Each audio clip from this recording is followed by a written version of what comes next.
하나님의 성품은 일관적이고 또 단일한 속성을 가지고 있죠. 그래서 그 단일한 한 인격 안에서 예수님의 사랑도 드러나고 오래 참으심도 드러나시지만 또한 예수님의 강하심과 그리고 권위도 드러나죠. 그래서 예수님을 두 가지 은유로 우리가 부르지 않습니까? 그 두 가지 은유가 뭐죠? 예수님에 대해서 어린 양이시면서 사자이시죠. 예수님은 사자의 면도 가지고 계시고 어린 양의 면도 가지고 계십니다. 그래서 우리 헥사곤과 같은 정육각형처럼 예수님의 다양한 인격과 성품 안에 예수님의 다양한 성품의 그 아름다운 그 속성이 다 들어가 있습니다. 예수님께서는 그 죄인된 여자가 간음을 하다가 현장에서 붙잡혔죠. 예수님 발 앞에 잡혀왔을 때 누구든지 죄 없는 자가 돌로 치라라고 말씀을 하시면서 나도 너를 정죄하지 아니하노니 라고 말씀하시는 이 십자가의 주님이시면서 또 우리를 긍휼히 여기시고 오래 참으시는 분이심을 말씀해 주십니다. 그러나 또 한편으로는 이 성전 척결 사건에서 보면 예수님께서 노끈으로 채찍을 만드셔서 성전 안에서 매매하는 그 환전상들 그리고 소떼와 양떼를 판매하는 상인들을 쫓아내시는 그 강하신 모습도 볼 수 있습니다. 예수님은 강하심으로 심판하시는 분이시고요. 예수님께서는 또 한없이 사랑이 많으신 분으로 우리의 죄를 대신해서 십자가에서 죽으시고 우리를 용서하시는 분이심을 말씀해주고 있습니다. 그래서 원수 마귀의 속성이 우리 가운데 들어올 때는 그런 인격적 단일성이 파괴되고요. 이 지킬 박사와 하이드와 같은 이중 인격성이 이루어지죠. 그런데 그 이중 인격성에 대해서 하나님께서 우리에게 예외 없이 모두 규정을 하고 계시잖아요. 대표적으로는 로마서 7장 말씀이죠. 너희들 안에 두 본성이 있는 것을 말씀하고 있습니다. 선을 행하기 원하는 나에게 악이 함께 있는 것이로다. 그래서 우리 안에는 하나님의 법을 즐거워하는 새로운 본성도 있지만 죄를 즐거워하는 죄악된 본성도 있음을 말씀하고 있는 겁니다. 그래서 죄악된 본성이 나타날 때는 그 하나님의 은혜를 추구하는 우리 세 사람의 속성과 함께 이 두 가지 본성이 나타나고요. 그리고 이것을 좀 심한 말로 표현을 하면 이중 인격이다. 이렇게 볼 수 있겠네요. 그래서 선을 행하는 한 사람의 모습 안에서 또 죄를 범하는 그 한 사람의 모습을 보기도 하는 거죠. 대표적으로 다윗이죠. 하나님께서 허락하신 때가 아니면 나는 왕이 될 수가 없다라고 말할 정도의 공의로운 성품을 가지고 있었던 다윗이 그 우리아를 음모 안에 몰아넣어서 죽임당하게 만드는 그 계략을 꾸미는 이 추악한 모습으로 나타나기도 하는 것이죠. 그럼에도 불구하고 하나님께서 다윗을 하나님 마음에 합한 자라고 말씀하신 이유는 하나님 앞에 결정적인 순간에 순종할 수 있었고 그리고 그 죄를 책망하는 목소리 앞에서 무릎 꿇고 내가 죄인입니다라고 말할 수 있는 그 주님 앞에 자기의 없는 회개하는 중심도 결부가 되어 있었기 때문에요. 하나님께서 하나님의 공의의 입장에서 어떤 방면으로도 마음이 합할 수밖에 없었던 겁니다. 하나님의 마음이 와서 하나님의 뜻대로 행하는 것은 그 뜻대로 행함으로 하나님 마음에 합하고 그리고 그 안에 간음이나 살인과 같은 죄가 있었지만 그 죄 앞에 십자가에 가져가는 그 회개의 무릎꿇음이 있었기 때문에 하나님의 무죄 선포와 자기 의가 아닌 하나님의 의에 의한 칭의 선포가 있었습니다. 그래서 그것도 하나님 마음에 합할 수밖에 없었다. 이것을 말씀해 주고 있죠. 그래서 우리가 우리 안에 있는 그 성품에 일관되고 단일한 속성이 나타날 수 있도록 온전함에 이를 때까지 우리 주님 앞에 회개하는 일들이 필요하겠죠. 그래서 오늘 아도니아 제사장이 나오잖아요. 아도니아 제사장은요 가장 안타까운 인물입니다. 왜냐하면 조상의 죄 때문에 본인의 인생도 그 예언의 성취로 몰락하게 되었거든요. 엘리 대제사장이 아들의 악행을 제어하지 않았고 그 결과 너는 하나님보다 아들을 더 사랑했다라고 말씀하시면서 하나님께서 그 집에 재난을 내리시겠다라고 선포하시죠. 그래서 그의 제사장 직분을 파면하고 그의 집안 자체는 이 파면된 제사장 집안의 사람이 될 것을 말씀하고 계십니다. 그 후회로 태어났기 때문에 사실상 하나님의 약속에 의하면 그의 집안은 멸망의 길로 가는 것이 당연한 일이고 그것을 막을 수가 없는 것은 분명한 사실입니다. 하지만 그가 다윗과는 일평생 함께하는 삶을 살아가면서 다윗이 하나님을 섬기는 것을 보았고 또 다윗이 하나님을 섬길 때 우림과 둠밈이라는 그 에봇을 가지고 있는 대제사장으로서 다윗이 물을 때 하나님께서 하나님 앞에 그 제비뽑기라는 수단을 통해서 이 진리, 빛을 꺼내고 진리를 꺼내고 올라갈까요? 올라가지 말까요? 이런 제비뽑기라는 방식을 통해서 하나님의 뜻을 전달해주는 사람이었습니다. 그럼에도 불구하고 그가 왜 이런 이 어리석은 일들을 범했을까? 이것은 다양한 측면에서 우리가 상상해 볼 수 있는데요. 저는 아마 충실한 제사장 사독의 존재였던 것 같습니다. 왜냐하면 사독 대제사장과 아비아달 대제사장이 공동 대제사장의 직분을 담당하고 있었거든요. 근데 아무래도 이 사독 대제사장이 선택을 한 것을 보면 이 충성된 분임을 우리가 알 수 있거든요. 그러니까 충성된 분. 그러니까 충성되다 보니까 위아래 제사장 그룹의 신망도 대단했겠지요. 그런데 아비아달 대제사장은요, 그의 하는 그 행적들을 볼 때 변변치 않은 대제사장이다. 그러니까 엘리 가문의 후예답다라는 생각이 들거든요.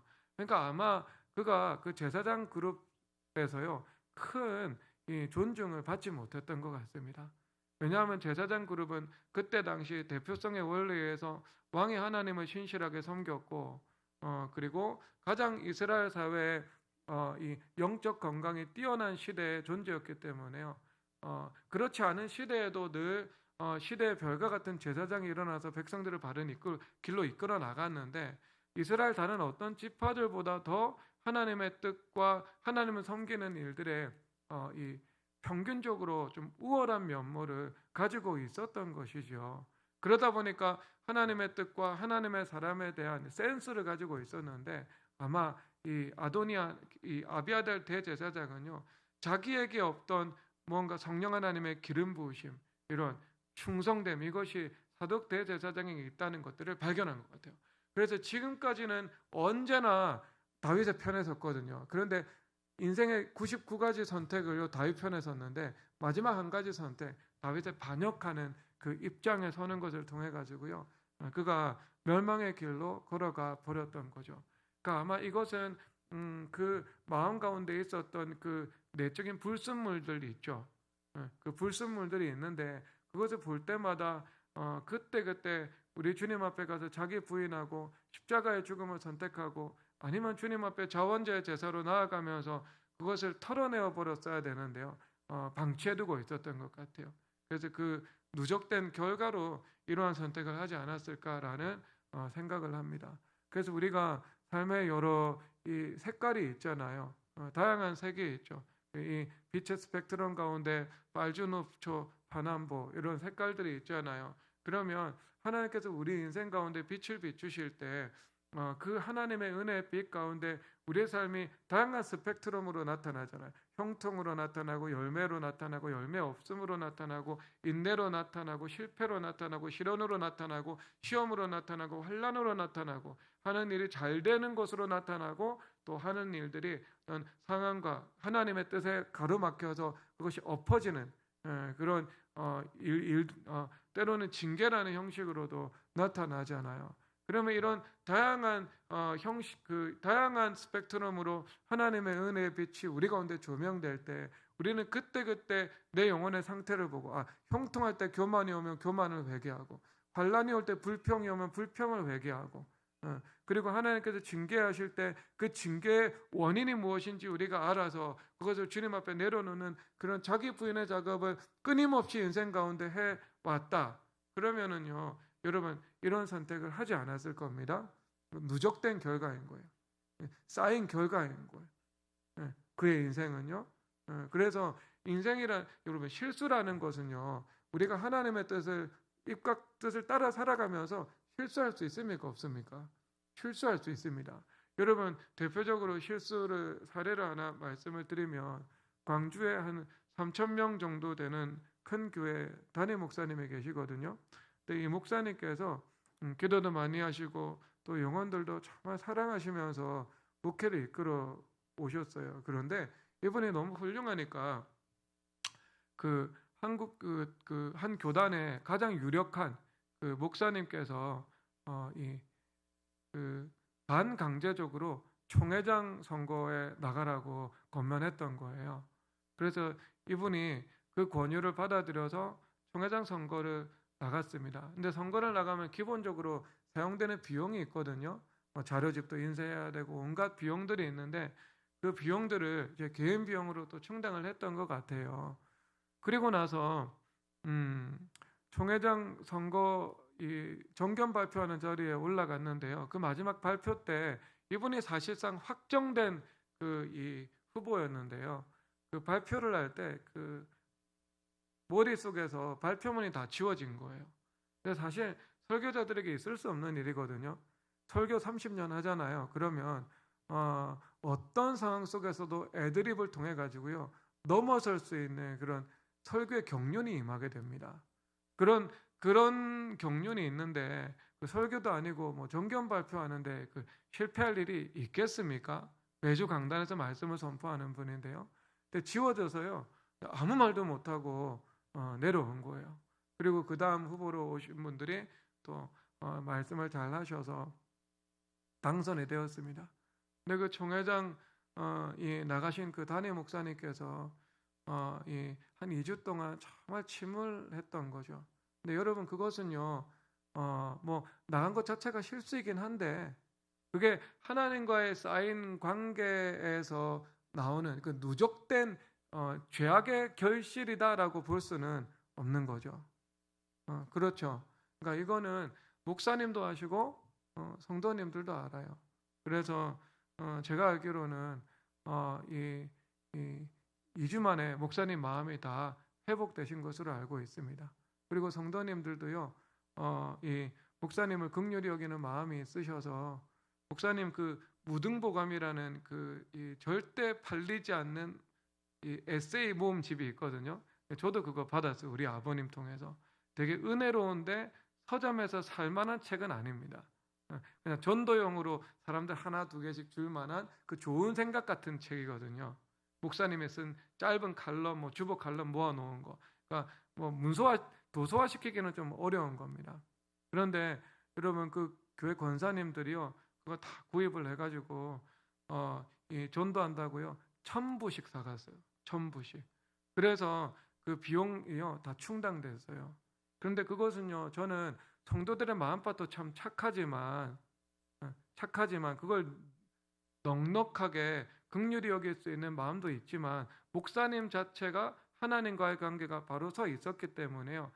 하나님께서 떨어뜨리게 하신 것이고요. 떨어지게 하신 것이고요. 그 단번의 실수는 주님도 책임 묻지 않고 그냥 너그럽게 넘어가 버리신 일들인 거죠. 그러니까 아비아달 대제사장이 이러한 막판에 엄청난 실수를 범했거든요. 왜냐하면 왕권에 대한 정면 도전이잖아요.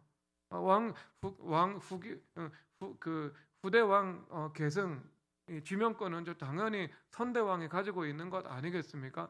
왕이 살아 있는데 이 왕이 즉위식을 한 것도 큰 반역적인 죄죠. 그리고 지명받지 않은 사람이 지명받은 사람들을 몰아내고 스스로 왕이 되려고 하는 것은요, 또 2배나 더 큰 죄가 되는 것입니다. 그런데 하나님께 정면 도전하고 다윗 왕에게 정면 도전하는 선택을 결정적으로 마지막 순간에 해버린 거예요. 여러분 이것이 어떻게 하나님과 바른 관계를 축적해 얻은 사람이 마지막에 한 번 실수했다고 볼 수 있겠습니까? 그게 아닌 거예요, 여러분. 그게 아닌 것이고 끊임없이 신실하지 못한 삶을 살아갔는데 그리고 그것이 계속해서 결실로 열매로서 드러났는데요. 그것에 어떤 최종적으로 어떤 클라이막스를 찍어버린 것이다. 이렇게 우리가 볼 수 있을 것입니다. 그러니까 이게 이 아도니아의 문제점이었던 거죠. 근데 여러분 중에서는 아무도 아도니아로 부르심 받은 사람이 없지 않겠습니까? 없어요. 없다고. 그런데 우리가 아도니아로 부르심 받은 사람은 이 자리에 아무도 없지만 그럼에도 불구하고 우리가 늘 이것을 통해서 교훈을 얻어야 하는 것은 무엇인가? 하나님께서 그 빛의 스펙트럼으로 우리를 조명하실 때 그때 내 안에서 드러나는 죄가 있을 때 그것과 싸워서 극복해 내어야 한다. 이것을 말씀해주고 있는 것입니다. 그때 집중적인 회개를 통과할 때도 해야 되는 것이지만 우리가 일상의 삶을 살아가는 과정 가운데 하나님께서 드러내시는 때가 있거든요. 그럼 그럴 때 주님 앞에 회개하고 그것을 지워내고 그러면 또 주님께서 거룩하다 인정해 주시는 삶을 살아가고 또 예수님과 동행이 그것을 통해서 또 깊어지는 삶을 살아갈 수 있게 되는 겁니다. 그래서 우리는 아비아다를 통해서 교훈을 얻어야 하겠죠.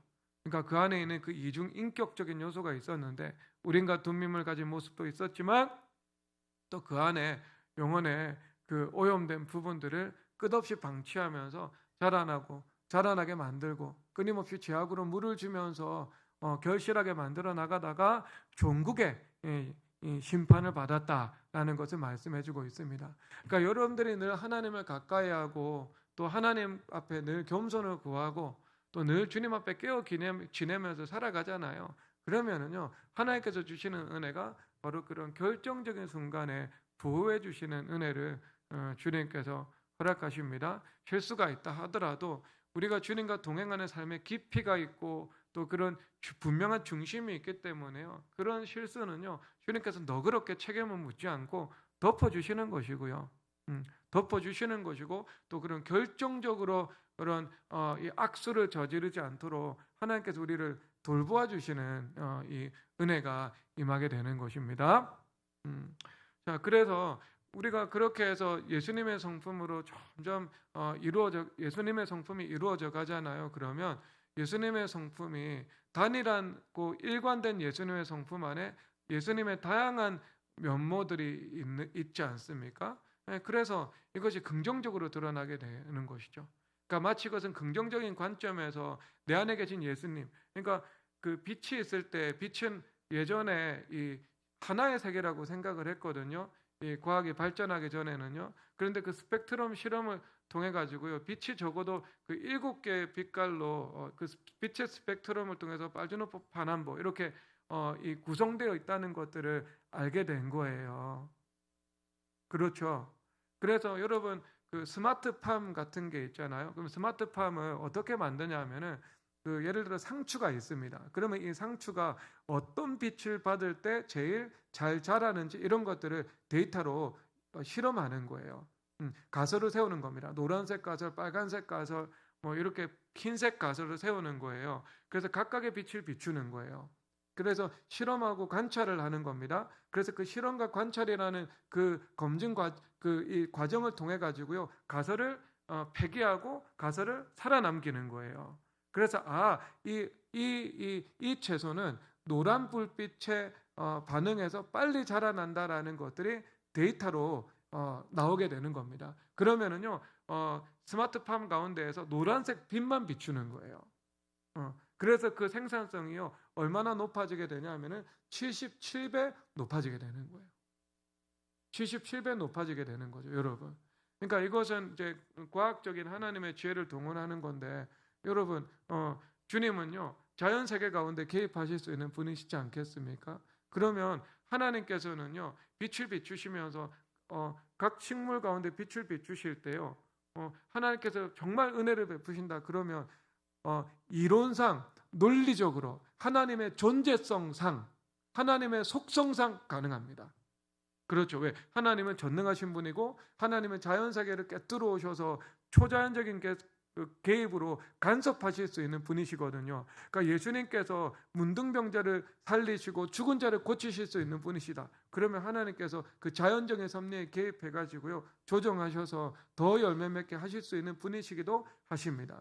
물론 주님은 그것도 필요 없이 그냥 똑같이 빛을 비추시지만 하나님께서 은총을 베푸셔서 더 열매 맺게도 하시는 분이십니다. 그런데 이게 어떤 방법인지는 모르겠어요. 왜? 성경에서 백배 결실이라는 말이 나와 있거든요. 그러면 그 백배 결실이라는 것들을 조건을 바꾸실 수도 있는 것이고 그냥 주님께서 일방적으로 열매를 많이 맺게 하실 수 있는 것이고, 하지만 이것은 일반적인 은혜가 아니라 특별한 하나님의 은혜라는 것은요, 부인할 수 없는 사실인 거예요. 그렇죠? 하나님은 전능하신 분이시니까, 속성이 있으니까. 그러니까 이걸 그냥 우리가 한번 이럴까 저럴까 한번 생각해 봤다. 아시겠죠?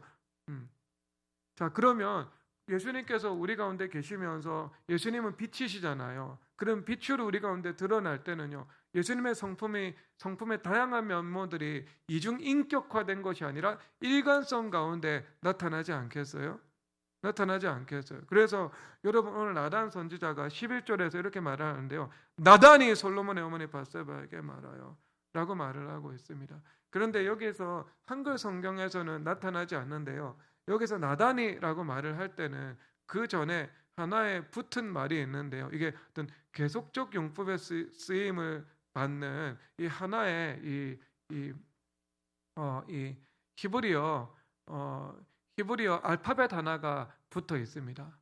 그러니까 예를 들어서 설명하면은 왕이 전쟁을 선포하고 백성들을 소집했다 이랬을 때 이것은 시간을 두고 하는 행동이 아닌 거죠. 전쟁을 선포하고 그 다음에 백성들의 소집을 명령하는 것이 거의 동시간으로 바로 이루어지는 사건이에요. 바로 이루어진 사건인 것입니다. 그러니까 시간차가 거의 없는 거죠. 그러니까 이 말씀은 이 10절의 말씀이 끝나고 나서 바로 나단이 솔로몬의 어머니 밧세바에게 말하여 라고 말을 하고 있는 겁니다. 그러니까 여기서 나단 선지자는 하나님의 음성을 듣는 선지자잖아요. 그러니까 언제나 기도드리고 하루 이틀 이런 과정을 통해서 어떤 숙성된 하나님의 말씀을 받는 것이 익숙한 분이시지 않겠습니까? 그래서 다윗이 성전 짓겠습니다 했을 때 굿 이렇게 말을 했는데요, 그 다음날 하나님의 말씀의 숙성 과정을 통과하고 난 다음에 not good 이렇게 이야기를 한 거죠. 여러분, 제자도는 이런 것이거든요. 제자도는요, 자기 생각을 관철시키는 거 제자도 아닙니다. 그것은 왜곡된 제자도예요. 자기 뜻이 아니고요, 하나님의 뜻을 구하고 적용을 시켜 나가는 거예요. 그러니까 기도하라, 회개하라, 이거는 할 수 있는 일들이고, 이것이 아니라 어떤 인생의 향방, 인생의 항로, 이것을 바꿔나가는 일들, 좌회전 우회전하는 일들이 될 때는요, 내 생각을 가지고 하나님의 뜻으로 관철시키면 이거 제자도가 왜곡된 거예요. 그러니까 여러분, 제자도라는 것은 무엇이 필요한 거예요? 하는 입장에서 말씀과 기도의 숙성 시간이 필요한 거예요. 그렇죠. 바로 말하지 않고 중요한 일은 기도하고 하나님의 말씀의 숙성 시간을 충분히 가진 다음에 알겠죠?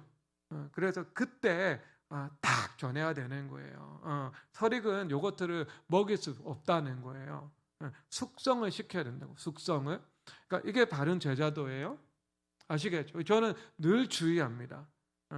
우리 성도들에게나 장로님들에게나 지도할 때요, 늘 주의하는 요소입니다. 내 고정된 생각으로 뜻 전하지 않는 것. 지혜로 풀 수 있는 문제는 지혜로 풀지만 중요한 문제, 숙성 기간을 통해서 말하는 것. 하나님께 열어놓고 말하는 것. 그런 거거든요. 그런데 여러분, 나단은 선지자이기 때문에 그런 일들이 익숙하신 분이지 않겠습니까? 그런데 이것은요, 뭐가 없어요? 지체가 없는 거예요. 지금 나단 선지자가 생각할 때 지금은 개입할 때다라는 것들을 느낀 겁니다. 지금 조금이라도 지체하면 때를 놓쳐버린다. 지금 나단 아도니아가 이제 세력을 모으고 백성들의 민심을 도둑질한 다음에 이제 왕궁으로 들어오면, 그러면 적어도 내란 상태가 벌어지겠죠. 분하에 친위돼 나는 다윗 왕에게 들은 바가 없다, 솔로몬이 왕이라는 것을 나는 들었다 하면서 충성되니까 서로 군대장관 요압과 슈위대장 사이에 어떤 전면전이 벌어지고요. 이것이 더 크게 비화가 되면 그 시빌워가 되지 않겠습니까? 그렇죠. 시빌워가 되겠죠. 이스라엘 전체가 솔로몬 지지하는 파와 아도니아 지지하는 파 사이에서 거대한 전쟁이 일어나서 국력이 매우 심각하게 손실되지 않겠어요? 그러면 여러분, 내란 상태에 있는 국가가요, 외부로 힘을 투사할 수 있습니까? 없습니까? 없죠. 그러면 다메섹 아람에 있는 수비대 다시 데리고 와야 되고, 블레셋에 있는 수비대, 에돔에 있는 수비대 다 불러와야 돼요. 그러면 가까스로 다윗의 용사들이 장악해 놓은 그 공의로운 그 치세가요 다 허물어지게 되는 거예요. 식민지 다 잃어버리게 되는 거예요. 그래서 어떻게 되는가? 이게 잃어버린 20년, 30년의 세월로 다시 돌아갈 수밖에 없는 거예요. 그러니까 나단 선지자가 얼마나 하나님을 사랑했습니까? 하나님을 사랑하니까 하나님 나라를 사랑했겠죠. 그러니까 이것은 지금 방기하면 너무나도 큰 화가 된다라는 것들을 파악한 거예요. 그러니까 어때요? 이런 순간에는요 신속하게 개입해가지고요 지혜롭게 과단성 있게 이 문제를 해결해 놓은 것입니다. 철저하게 하나님 중심의 관점에서. 그렇죠? 그럼 우리가 그런 게 필요해요. 목회를 할 때도 때로는 오래 참을 때가 필요하거든요. 성도들을 바라보고 오래 참고 때를 기다리고 그럴 때가 필요한데요. 이것이 이제 죄의 불꽃이 하나가 모이고 두 개가 모이고 세 개가 모여가지고요 마치 이 죄악의 세력화가 될 것처럼 보입니다. 죄의 힘이 모이는 것 같아요. 그러면 반드시 교회 지도자들은 개입해가지고요 그거 박살내놔야 됩니다. 그 하나님께서 그 권위 주셨거든요. 교회 지도자들에게는 그 권위를 하나님께서 이렇게 주셨거든요. 반드시 개입해가지고 하나님께서 내 뒤에 계시다는 것을 믿고 처리를 해야 됩니다. 그래서 죄악의 셔터를 내려놔야 되고 죄악의 수문을 닫아놔야 됩니다. 이거 방치하면은요 죄가요 이사되고 상무되고 전무됩니다. 그냥 죄가 신입사원 수준에 있을 때 죄악의 노조를 결성하기 전에요 그것을 타산시켜 놔야 되는 거예요. 나단 선지자처럼. 그러니까 나단 선지자가 아주 신중한 그 인격도 가지고 있었지만 그 인격의 또 다른 면모로 과감하게 개입해야 할 때는 그 개입할 수 있는 그 결단력과 과단성과 그 적극성도 그의 성품의 면모로 가지고 있었다. 이것을 말씀해 주고 계신 것입니다. 그러니까 여러분들에게는요 기독교인들에게 예수님 믿는 사람들에게는 신중함도 필요하고 적극성도 필요합니다. 그리고 오래 참는 사랑도 필요하지만요 결단력과 과단성도 반드시 필요할 때는요 그것을 가용해야 되는 거예요. 우리 목사님 사랑 없네? 우리 간사님 왜 이것을 기다리지 못하고 책망을 해? 안 해요 여러분. 그거 하지 않으면은요 국가적 선지자의 국가적 직무유기잖아요. 국가적인 위기 상황이 발생을 하고 있는 거예요. 그렇죠. 그러니까 여러분 가장 적은 비용으로 가장 효과적인 이 효과를 누릴 수 있는 그 길이 있는데 왜 그 길을 선택하지 않는 것은 매우 어리석은 것이지요. 그래서 그런 결단력과 그런 적극성 그리고 개입할 때 개입하는 기민성은요 통치자나 아니면 조직과 공동체를 이끌어 나가는 사람들에게 반드시 필요한 자질임을 기억하시기를 바랍니다. 자, 그리고 나서 여러분 이 밧세바의 지혜가 나오는데요. 밧세바가 지금 이 다윗 왕에게 가서 말을 하고 있거든요. 그런데 여기서 말하는 것들을 보면 참 이 언어에 지혜가 있다는 것을 느낍니다. 17절에서 보니까요. 내 주여 왕이 전에 왕의 하나님 여호와를 가리켜 여종에게 맹세하시기를. 아멘. 그러면 히브리어는 늘 구조가요 동사 중심이거든요. 동사가 앞에 나오는데 여기서는요 왕이라는 말이 앞에 나옵니다. 그러면 이 주어를 강조하고 있는 거죠. 그러니까 왕이 솔로몬을 후계자로 지명하셨습니다 라는 표현이 아니고요 다른 사람이 아닌 바로 왕이 후계자를 지명하셨습니다 라는 것들을 강조하고 있는 거죠. 그러니까 왕의 권위에 지금 호소를 하고 있는 것이지요. 그리고 나서 여기서 18절에서 워드 플레이를 하고 있는데요. 아도니아가 왕이 되었어도 라는 말과 내 주 왕이라는 말이 서로 되게 유사합니다. 그러니까 아도니아가 왕이 되었다라고 했을 때 아도니아 멜렉입니다. 멜렉. 그러니까 아비멜렉 블레셋 왕 아비멜렉 이러잖아요. 근데 그 멜렉이 뭐냐 하면은 왕이라는 단어입니다.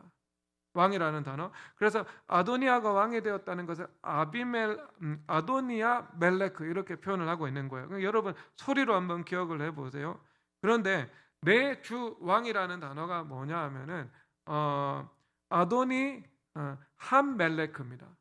아도니 한 멜레크. 그러니까 멜레크 가운데 정관사를 붙여놓은 거예요. 그러니까 한 멜레크라는 말은 여러 명이 있는 왕이 아니라 그 법적인 유일한 이스라엘을 다스리는 왕, 이것을 말씀을 하고 있습니다. 그래서 내 주 왕, 이렇게 이 표현을 하고 있는 거죠. 내 주 왕. 그런데 이것이 아도니는 이 아도나이 하면은요 주님이거든요. 그러니까 내 주 왕, 그러니까 아도니 한 멜레크, 이렇게 표현을 하고 있는 겁니다. 주 왕, 주 유일한 왕, 이렇게 표현을 하고 있는 거죠. 그러니까 다윗 왕을 지칭할 때 다윗 왕 이렇게 말할 수도 있고, 그 다음에 왕 이렇게 말할 수도 있는데요. 굳이 이 바세바가요 주 왕이라는 이 단어를 사용해 가지고요 아도니 한 멜렉 이렇게 표현을 하고 있는 겁니다. 이것을 무려 몇 번을 쓰냐 하면요 같은 단어를 3번을 씁니다. 18절에서 내 주 왕, 그리고 20절에서 내 주 왕, 21절에서 내 주 왕, 이렇게 표현을 하고 있는 거예요.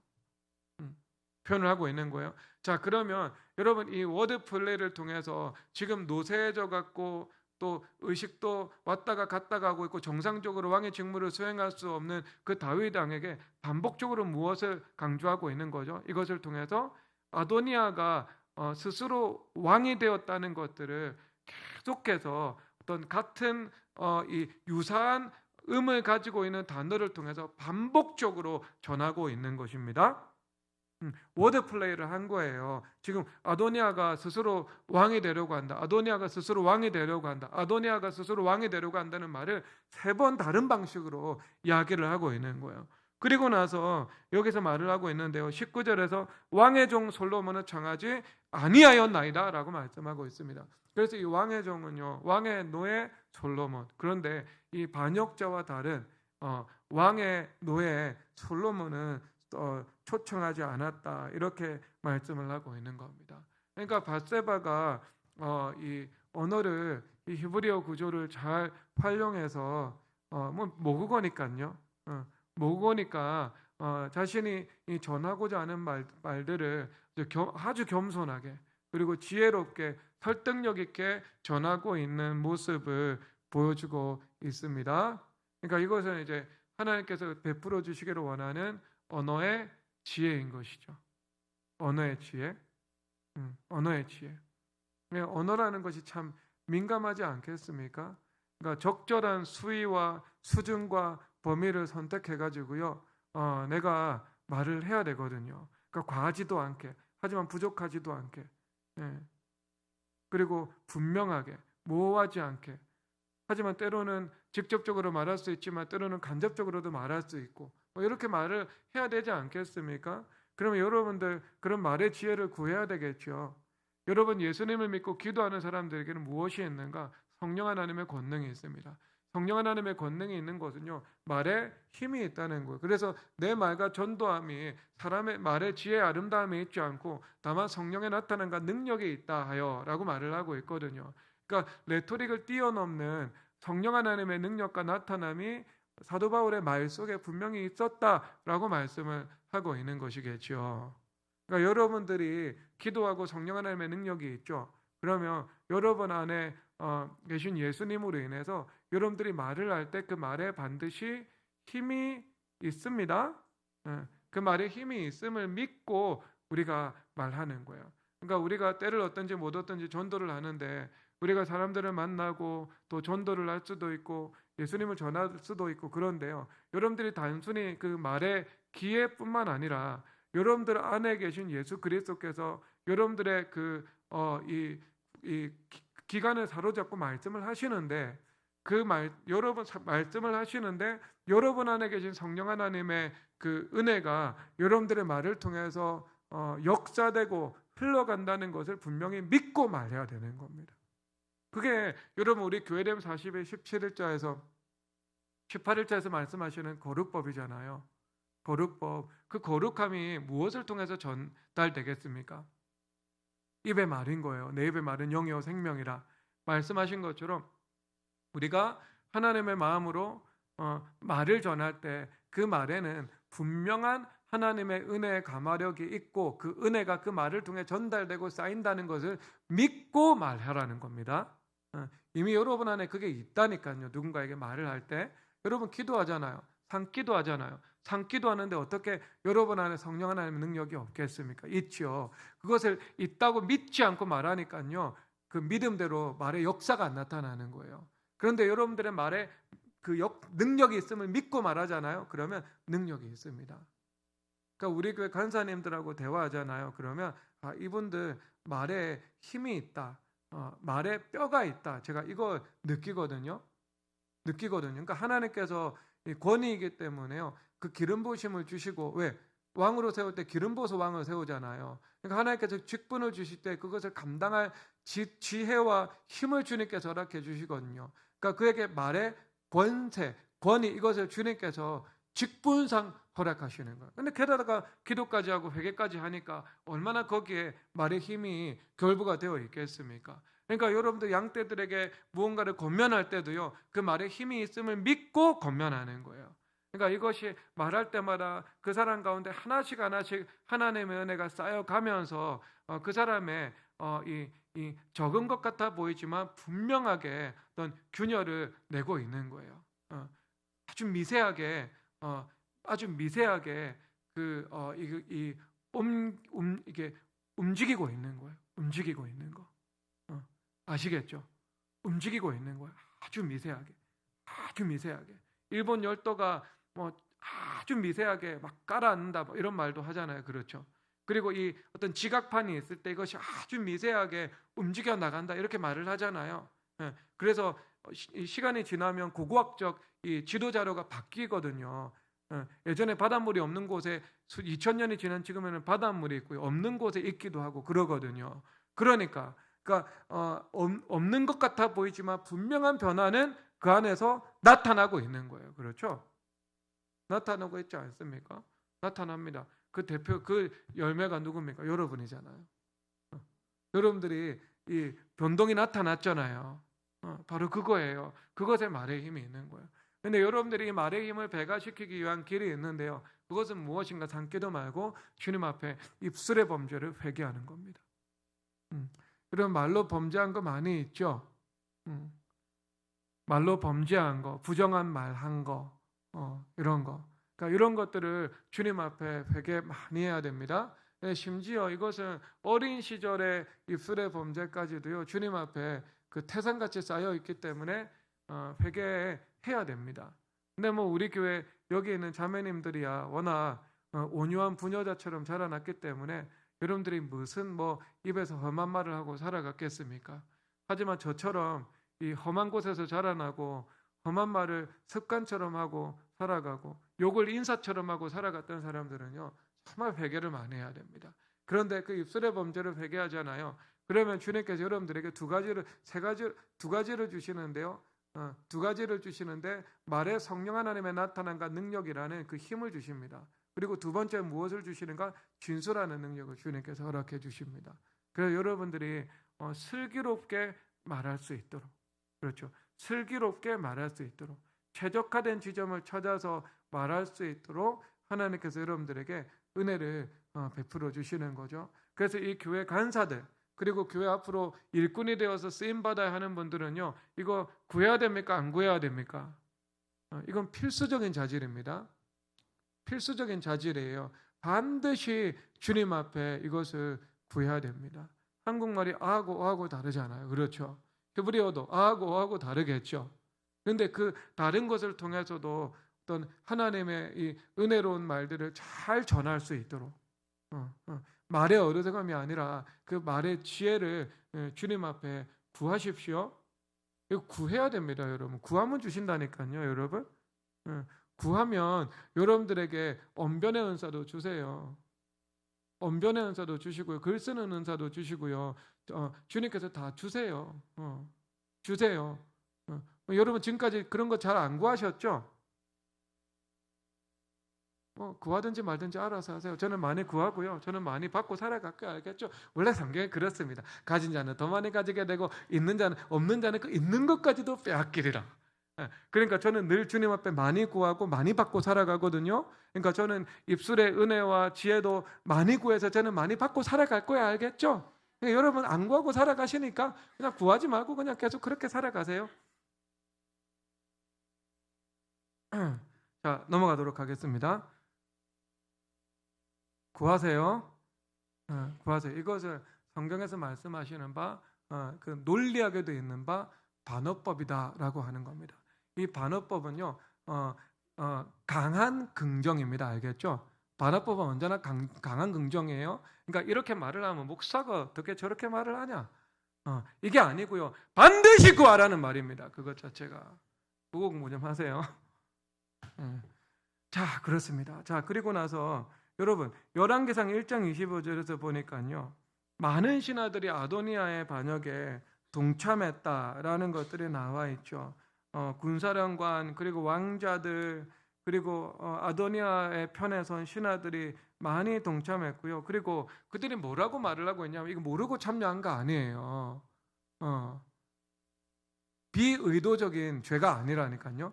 반역 모의에 의도적으로 적극적으로 참석했습니다. 그래서 아도니아 왕은 만세수로 앞서서라고 할 때 이 아도니아 왕이 지금 여러분 정관사를 쓰고 있어요. 정말 정신없는 사람 아니에요? 정관사는요 하나예요. 그렇죠. 그러니까 더 킹은 한 사람밖에 없다고 지금. 그런데 그 더 킹이 지금 천국 가지 않고 살아 있어요. 다윗 왕이 지금 살아 있는데 어떻게 아도니아를 향해서 정관사를 붙여가지고요 함멜렉하라는 말을 쓸 수가 있겠어요. 그렇죠. 엄연히 이것은 솔로몬을 인정하든 인정하지 않든 누구를 왕으로 세우든 심지어 솔로몬이라 할지라도 그에게 함멜렉이라고 쓰는 것은요. 여러분 이거 반역적 행위 아니겠어요? 아니 한 교회 담임 목사가 있는데요. 또 아무나 보고 네가 교회 담임 목사다라고 말을 하는 거 여러분 이거 심각한 거역적 행위 아니에요? 똑같은 거예요. 똑같은 거.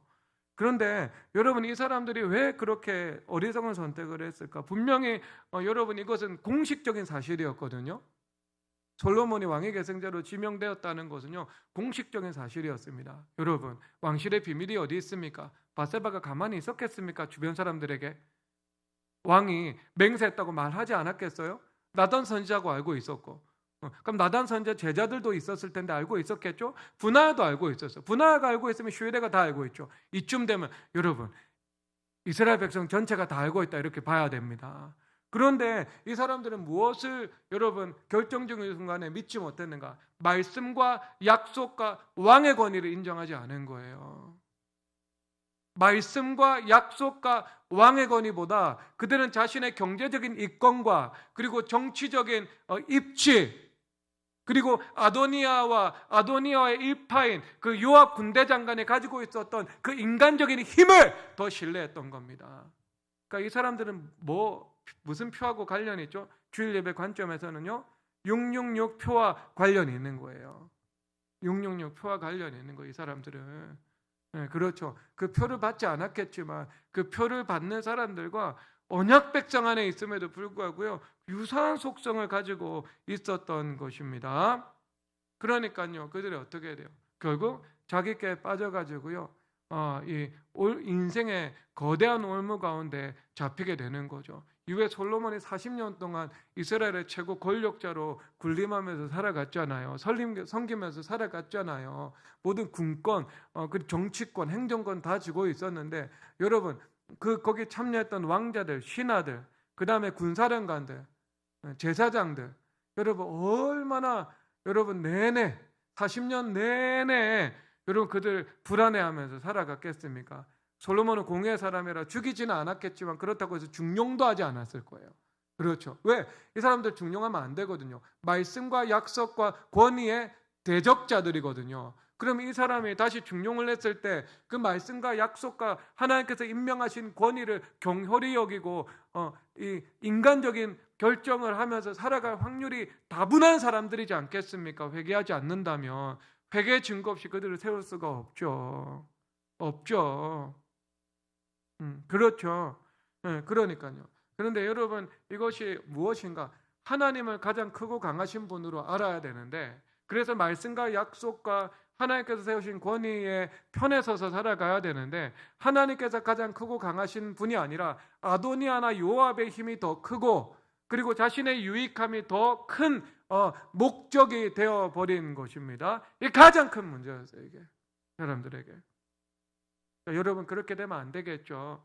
우리가 인생에서 어떤 길을 걸어가든 무슨 선택을 하든 무슨 입장에서든 우리는 이 세상에서 보이는 것과 상관없이 하나님이 가장 크고 강하신 분이시고 하나님의 말씀과 약속이 가장 우선순위에 있고 하나님께서 세우신 질서를 하나님께서 스스로 거스르지 않는다는 사실들을 신뢰하면서 살아가야 되는 거예요. 그게 하나님 편에 서는 관점이에요. 오늘 우리 관점에서는. 그래서 여러분, 이것을 우리 입장에서는 어떻게 해야 되는가? 이 주님 앞에서 생사화복을 주관하시는 하나님께서 가장 크고 강하신 분이심을 믿고 살아가야 됩니다. 그것을 우리가 믿고 살아가다 보면은요, 세상에서 우리가 때로 져야 될 때가 있습니다. 그리고 때로는 져줘야 될 때가 있습니다. 왜? 내가 십자가의 길이라는 것들을 걸어가기 때문에 지금 내가 무언가 힘을 동원할 수 있지만 그 힘을 동원하지 않기를 원하시는 때가 있습니다. 여러분, 지금 태평타운에서 5천만 원 안 주고 과도한 요구를 쏟아내고 있거든요. 여러분, 태평타운 지금 가보면은요, 원상 복구 수준이 아니고요, 지금 리모델링 수준을 우리가 바꿔놨어요. 그대로 들어가도 됩니다. 그 형편없는 건물에다가요, 완전 새로운 건물을 만들어놨어요. 제가 이거 카톡방에 여러분 원상 복구한 사진 보내놓으면은요, 여러분 기절할 정도로 놀랐고요. 왜? 너무 세련되게 해놔가지고. 그런데 이거 진짜 법적 대응할 수 있거든요. 변호사서 대응할 수 있거든요. 그런데 주님께서 마음을 주시더라고요. 법적 대응하면 그 태평타운 권사의 어떤 성격상 항소한다. 그러면 항소에 대응해서 또 법적 대응을 해야 되는데 그럴 경우에 변호사 비용이 훨씬 더 많이 나온다. 그냥 주님 앞에 맡겨야 된다. 그러면 주님께서 알아서 하신다. 이것이 가장 비용은 들지만 가장 빠른 길이다. 그러니까 이게 법적 수단을 동원할 때가 있거든요. 지금 나단, 분하야 다 법적 수단을 동원해가지고 일처리를 해버렸습니다. 그런데 그렇게 일처리를 해야 될 때도 있겠지만 우리가 인생을 살아갈 때는 때로는 져주는 선택을 해야 될 때가 있거든요. 져야 되는 선택을 해야 될 때가 있거든요. 그렇죠? 그러면 그때는 우리가 어디 가서 승리할 수 있는가? 하나님 앞에 가서 승리할 수 있는 거예요. 그렇죠? 하나님 앞에서 우리가 져준 것을요 다시 뒤집어 놓을 수 있는 거예요. 왜? 누가 제일 크고 강하기 때문에? 하나님께서 가장 크고 강하신 분이기 때문입니다. 그래서 여러분, 에베소서에서 기도에 대해서 말씀을 하시기를 우리는 믿음으로 말미암아 하나님 앞에 나아가는 믿음과 담대함으로 하나님 앞에 나아가는 권세를 얻는다 말씀을 하고 있거든요. 그러면 믿음으로 말미암아 담대함과 확신으로 하나님 앞에 나아간다. 그러니까 이게 기도인데 하나님 앞에 나아간다는 것은 가장 크고 강하신 분께 나아가서 원하는 것을 얻는다. 이것을 말하고 있는 거예요. 그런데 이 사람들은 말씀과 약속과 하나님이 아니고요, 세상과 아도니아와 요압이 가장 크고 강한 힘을 가지고 있다고 생각했던 거예요. 다윗의 노새만 바라보면서. 그렇죠. 그러니까 이게 그들의 인본주의적인 악함과 어리석음이었던 거예요. 그런데 우리는 무엇을 알아요? 가장 크고 강하시면서 생사화복을 주관하시는 최종적인 결정권을 가지고 계신 분은 하나님이시다라는 것들을 알고 있는 거예요. 그래서 세상에서는 우리가 질 수도 있고 져줄 수도 있어요. 그런데 그것을 어디 가서 뒤집는 거예요? 하나님 앞에 나아가서 기도하는 방법을 통해서 그것을 뒤집어 버리게 되는 거예요. 거기서 우리가 이기게 되는 것을 말씀을 할 수 있습니다. 우리는 그 방법을 우리가 사용할 수 있는 거죠. 그래서 여러분, 말씀의 결론은요, 그냥 바로 시간이 없어가지고 넘어가면 하나님께서 솔로몬에게 예비해 두셨죠. 분하야 군대장관 예비해 두셨고, 그 다음에 나단 선지자 예비해 두셨죠. 그리고 사독 제사장 예비해 두셨죠. 그렇죠. 그래서 하나님께서 이 문제를 일거에 주님께서 뒤집어 주시는 겁니다. 솔로몬의 관점에서는요. 그러니까 여러분, 우리에게는 대책이 없을 수 있습니다. 그런데 길 대신 예수님께는 대책이 있습니다. 그래서 대책을 가지고 계신 예수님 앞에 나아가면 우리가 주님께서 길 대신 예수님께서 대책을 허락하십니다. 그리고 우리 삶 속에서 져야 되는 상황이고 져줄 수밖에 없는 그런 상황이라 할지라도 주님 보좌 앞에 나아가서 기도할 때 주님께서 그것을 다시 뒤집어 주셔서 하나님 보좌 앞에서 이기게 만들어 주시는 것입니다. 그것을 믿고 살아가시기를 주님의 이름으로 축복합니다. 우리 찬양하도록 하겠습니다. 너희는 하나님 우리의 피난처가 되시니 나의 믿음 주께 있네. 찬송하겠습니다.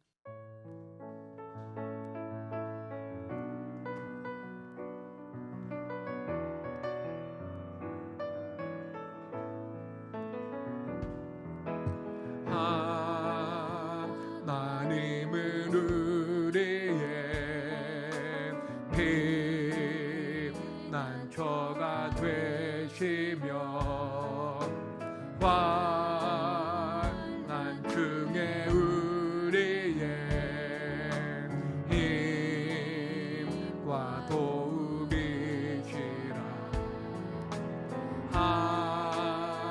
하나님은 우리의 피난처가 되시며 환난 중에 우리의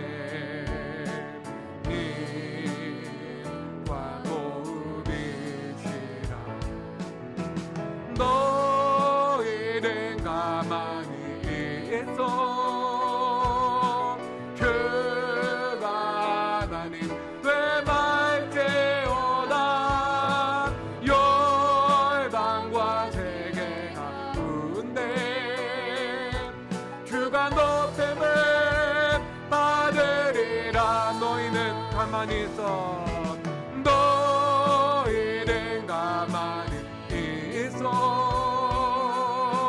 주가 하나님 되말지어다. 열방과 세계 가운데 주가 높임을 받으리라. 너희는 가만히 있어. 너희는 가만히 있어 주가 하나님 되말지어다. 열방과 세계 가운데 주가 높임을 받으리라. 너희는 가만히 있어.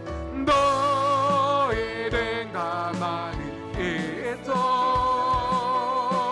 주가 하나님 되말지어다. 열방과 세계 가운데 주가 높임을 받을. 사랑합니다. 사랑합니다 내 아버지. 찬양합니다 내 온맘 다여. 선포합니다 예수 그리스도. 주님 오심을 기다리며. 너희는 가만히 있어. 너희는 가만히 있어 주가 하나님 되말지어다. 열방과 세계 가운데 주가 높임을 받으리라. 너희는 가만히 있어. 너 두 손 들고 찬양하겠습니다. 있어 주가 하나님 되말지어다. 열방과 세계 가운데 주가 높임을 받을. 너희는 가만히 있어. 너희는 가만히 있어 주가